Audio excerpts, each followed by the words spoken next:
Good day, everyone, especially to our junior teacher, Mr. Gawal Sandukas. So today, we'll explore the science of heat and temperature and how they affect our daily life.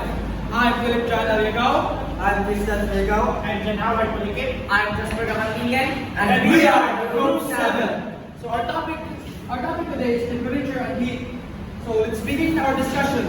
So I give the first discussion to Mr. Surigao. We are all quite familiar with the concept of heat and can describe the sensation when you're feeling too hot or too cold.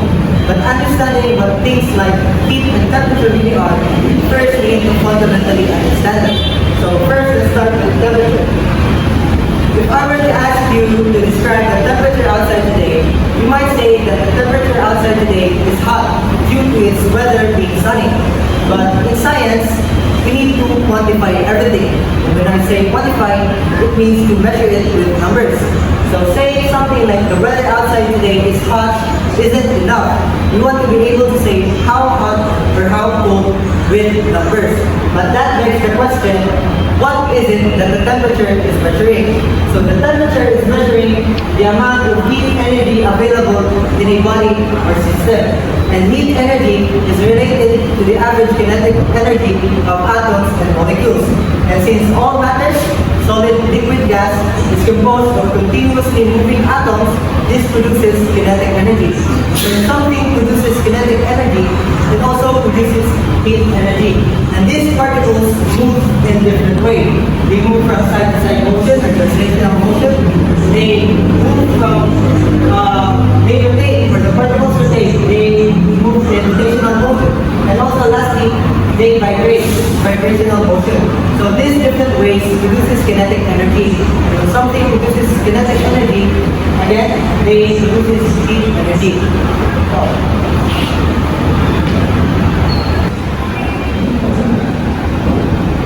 So the instrument used to measure the temperature is a thermometer.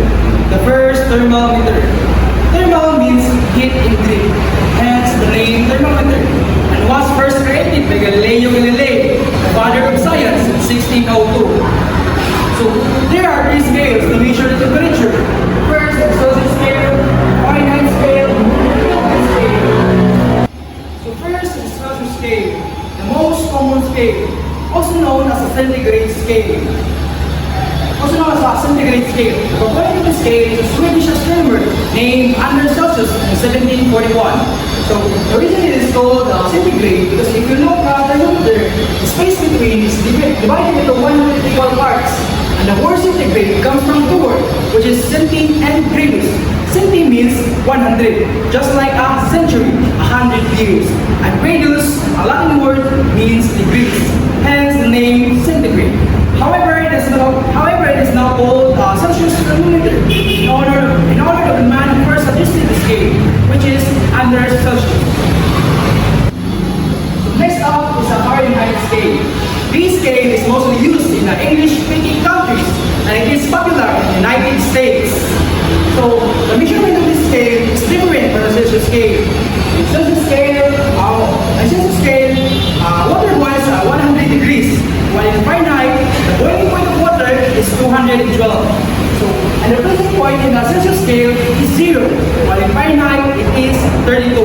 So it is named after its illustrious originator, the German physicist Daniel Gabriel Fahrenheit. So lastly is the Kelvin scale.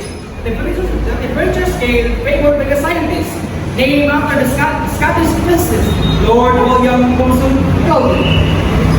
The reason why scientists use the scaling and not Celsius or Fahrenheit is because they wanted the temperature scale where zero reflects the complete absence of kinetic energy, or also called absolute zero.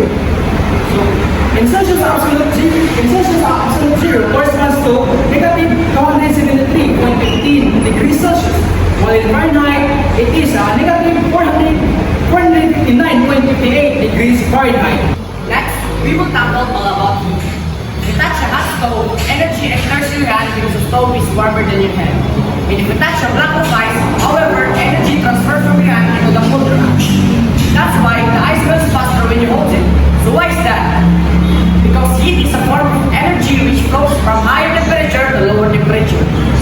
system releases and the other systems absorbs it.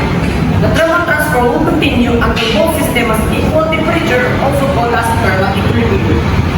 This is how thermometer measure temperature through thermal equilibrium. Heat from the environment will be in contact into the thermometer flow bed causing the atoms to gain kinetic energy and the liquid will expand until it is in thermal equilibrium with the surroundings. And that is how thermometer works. There are three different ways how heat transfers. First, is conduction. Second, convection. Third, radiation. Conduction occurs in most solids. Heat is transferred by direct contact, transmission of heat from particle to particle. Convection occurs in liquid and gases. Heat is transferred by the movement of currents. Radiation is the transfer of heat through electromagnetic waves. Contact between the source and the heated substance that is necessary. We must all bear in mind that all phases of matter expand through high temperature, including solid, liquid, and gas. This phenomenon is called thermal expansion. Whenever the temperature of the substance is heated, the molecules and atoms move faster and further apart. Heat is an energy in transit, which is measured in joules just like any other kind of energy. Furthermore, as heat travels, it will always alter the temperature of an object. As heat travels from high temperature object to lower temperature object until the thermal equilibrium is in basic. So this is our sample video to better understand our topic. What is thermal energy, heat and temperature? Before starting the lecture, click on the subscribe button and get access to our 100 of conceptual lectures for free. Firstly, you should understand the concept of kinetic energy and temperature. Consider a hot gas cylinder and a cold gas cylinder. We know that the particles of the gas are in constant random motion. We also know from the previous video that when there is motion, there is kinetic energy. So all these gas particles possess kinetic energy due to their motion. If the motion of these particles are high, they possess high kinetic energy and system or this cylinder will be hot. Secondly, if the motion of these particles are low, they possess low kinetic energy and system or this cylinder will be cold. Now what is temperature? Well, temperature is defined as the measure of the degree of hotness and coldness of a body or a system. To simplify this definition further, you can say that temperature is nothing, but it is a name given to average kinetic energy of all the particles within a system or a body. Remember that temperature is directly proportional to kinetic energy. Let me repeat it. Temperature is directly proportional to kinetic energy.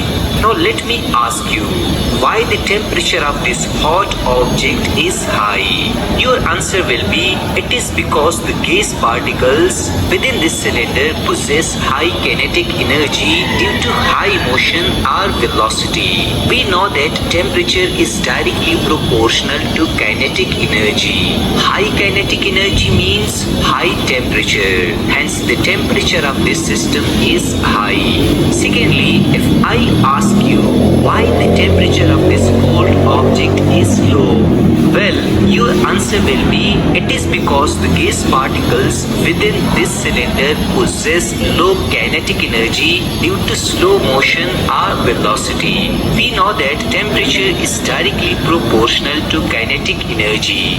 Low kinetic energy means low temperature. Hence the temperature of this system is low and it is cold. Thus from this example, we learn that there is direct relationship between kinetic energy and temperature. Now the second important question, you should learn that why hotness and coldness depends of any system on kinetic energy. Well, the answer is very simple. For instance, during winter season, when you rub your hands together vigorously on a cold day, what you get? Well, when you rub your hands all together, the kinetic energy of your hand is converted into thermal energy due to existence of friction between your hand. mind. Now let me elaborate this concept further. Consider Mr. Tom and Mr. John. Mr. Tom is rubbing his hands more vigorously while Mr. John is rubbing his hands less vigorously. Whose hands will get more hotness or warmth? Well, the winner is Mr. Tom because the kinetic energy of his hands is high due to high motion. High kinetic energy means more friction, and more friction means more conversion of kinetic energy into thermal energy or heat energy. While in Mr. John's case, kinetic energy of his hand is smaller due to slow motion. Smaller kinetic energy means less friction, and less friction means less conversion of kinetic energy into thermal energy or heat energy. You can also do this experiment right now. Therefore, remember that high kinetic energy means hotness and small kinetic energy means coldness. Now, what is thermal energy? Well, the energy possessed by an object or system due to the movement of particles or kinetic energy within that object or system is known as a thermal energy. For example, consider a hot object and a cold object. We know that hot object possesses large thermal energy and cold object possesses less thermal energy. If I ask you why hot object possesses high thermal energy and cold object possesses less thermal energy, I hope you know the answer. Well, the hot object possesses high thermal energy due to high kinetic energy of the particles. We also know that temperature is directly proportional to kinetic energy. Thus, the temperature of this hot object is also high due to high kinetic energy. Secondly, the cold object possesses less thermal energy due to less kinetic energy of the particles. We also know that temperature is directly proportional to kinetic energy. Thus, the temperature of this cold object is also low. Therefore, remember that thermal energy directly depends on kinetic energy of the particles within a system. Secondly, also remember that thermal energy depends on number of particles in a system. Consider a glass of water and a bottle of water at same temperature 30 degrees centigrade. The water within the bottle possesses more thermal energy than the water in the glass because there are more water particles in the bottle than that in the glass. Finally, let me teach you that what is heat. Well, the transfer of thermal energy from a warmer object to a cooler object is known as a heat. For example, consider an object at 70 degrees centigrade and an object at 30 degrees centigrade. Thermal energy will transfer from this warm object to this cooler object until they both get the same temperature, and this state is known as a thermal equilibrium. Thus, remember that heat is nothing but just the transfer of thermal energy from hot object to cold object. This was all about thermal energy.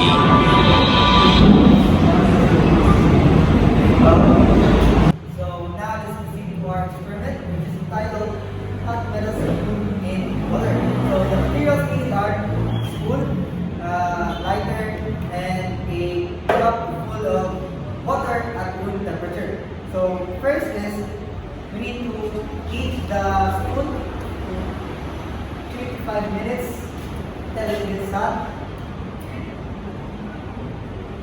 And now that the spoon is heated from 3 to 5 minutes, it's already hot. And now let's have this water room temperature. Check if it is cold or warm. Wow! And now it's warm. And this metal spoon, we will now dip it into this warm water. Just wait for.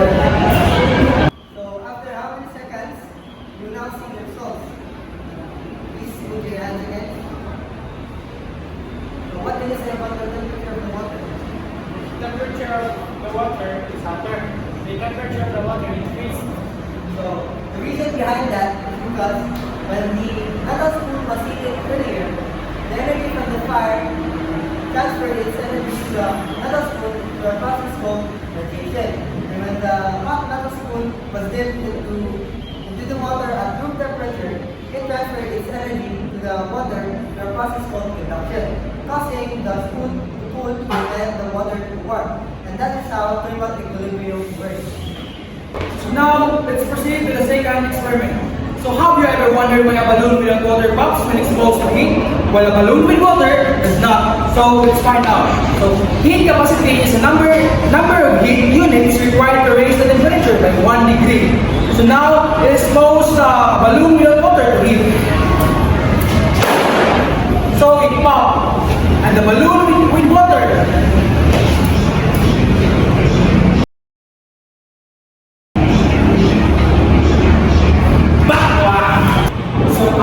compared to the first balloon and the second balloon pop, the first balloon pop due to the rubber material of the balloon that is quick to hit it, which creates a hole and triggers it to pop. So, meanwhile, the second balloon didn't pop because the heat is transferred to the water from the other side of the balloon.